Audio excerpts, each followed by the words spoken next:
Here's what the media told you. ICE tear-gassed an 80-year-old man and threw him to the ground while he was peacefully observing an ICE operation.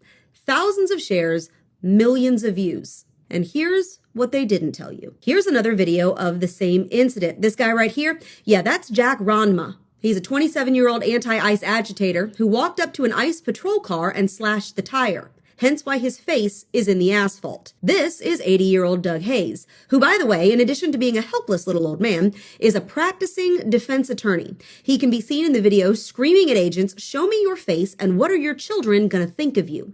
He then tries to grab Ranma's backpack, gets told to back off, and then he puts his hands on the ICE officer in the middle of an arrest. Only then does he get taken to the ground and pepper sprayed.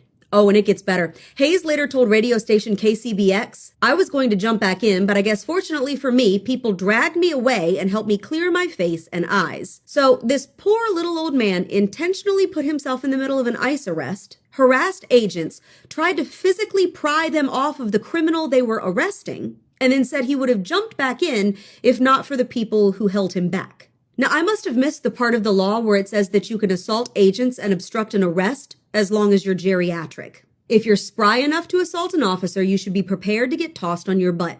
And any media that's doing its job would tell you the whole truth. But they won't.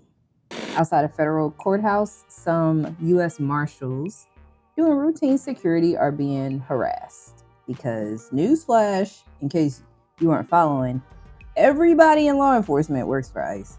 Why are you all here outside the courthouse? Why stay there? We have a lot of cops in this city, a lot of folks locked up, a lot of people being kidnapped in our neighborhoods. The least you can do is answer our questions. No? You don't have to answer? Why?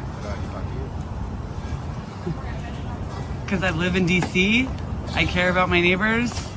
You've been terrorizing black and brown neighborhoods in the city more than they already are by the DC Police Department. The U.S. Marshal? Now you're just gonna get in your cars? Good, being in your cars is better than being outside terrorizing our city. Get the fuck out of here.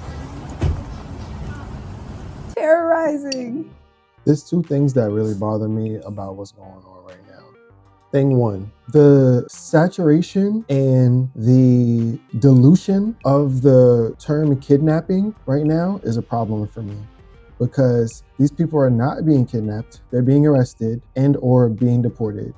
But there are people being kidnapped, and those people are kids, and we need to not allow the media to divert our attention from them, because there's a lot going on with the young ones being lost and being found, and nobody's really talking about that, especially as it relates to this subject of illegal immigration and trafficking. Now to this, border star Tom Homan revealing 145,000 unaccompanied migrant children have been rescued from Biden-era neglect.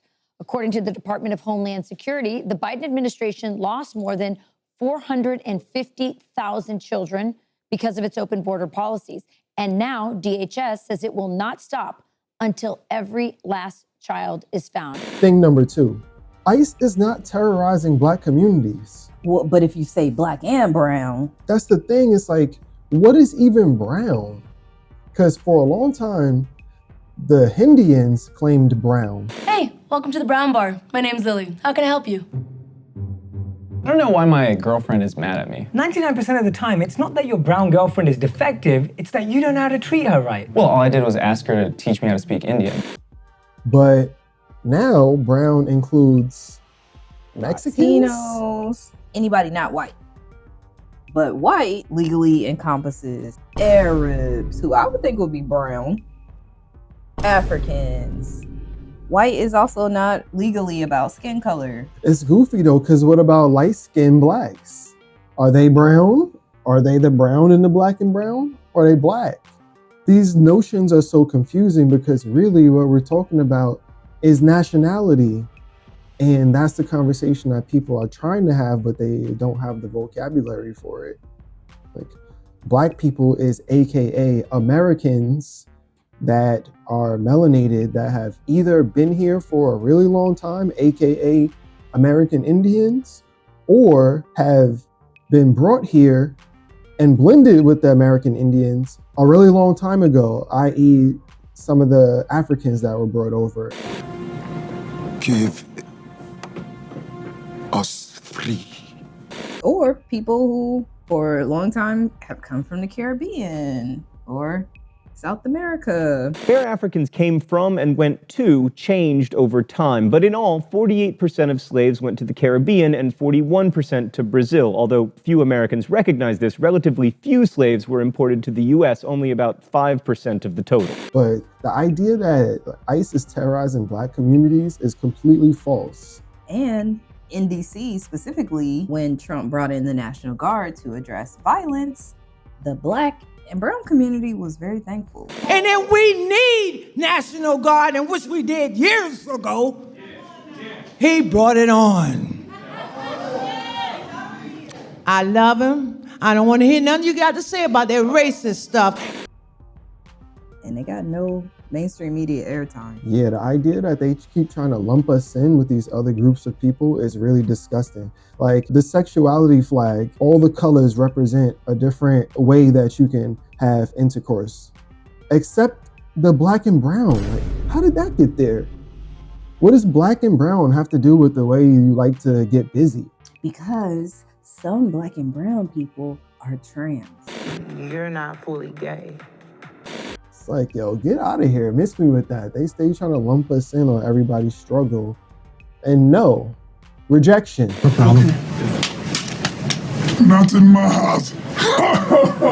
3 strikes. There was a third thing too that really bothers me about it. I never thought that by the time that a lot of people came around to the F the police narrative, that I would be against it. Yeah. Like, what world is this? I know. That's Where why were they they think at? we're like aligned with white supremacy.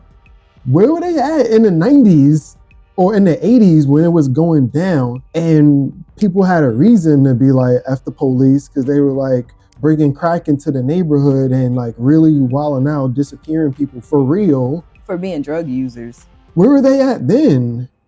When we had to have a whole new genre of music created to tell people that it was a problem. Now they're out and it's like the protesters are completely unjustified. Wow, 2026 is bonkers. Mm-hmm. That's it. That's it. Kevin Gates was asked his opinions on ICE at the Grammys. That's somebody you want to know what their politics are, and that's a place you want to find out what somebody thinks about immigration. The media is obviously one big octopus. Platforms should be utilized. You want me to be honest? Be real. That's all you can be. This is what I do. What you It's do? the best advice. What's the best advice? I mind the business that pays me. I get up in the morning, I pray, and I work out. I mean, the feathers in the hair are a big clue as to what Kevin Gates aligns with as it relates to nationality and ethnicity. Clock it. Like, Clock that T as in turkey feather. feather is a big implication as to where he stands, which is why he's not saying anything. So I'll say it for him. He is claiming American Indian, obviously, and American Indians, the ones who know that they're American Indians, I would say majority support ICE because immigrants been attacking the American Indian community since the 1400s. And that's it. That's it. If you made it this far in our video, here's what we want you to do. Drop down in the comments and tell us what you think about these mindless anti-ICE protests. If you have a better idea for how people should express their viewpoints regarding ICE, share that as well. And let us know what you want us to meta watch next. It's a Meta Watch Party.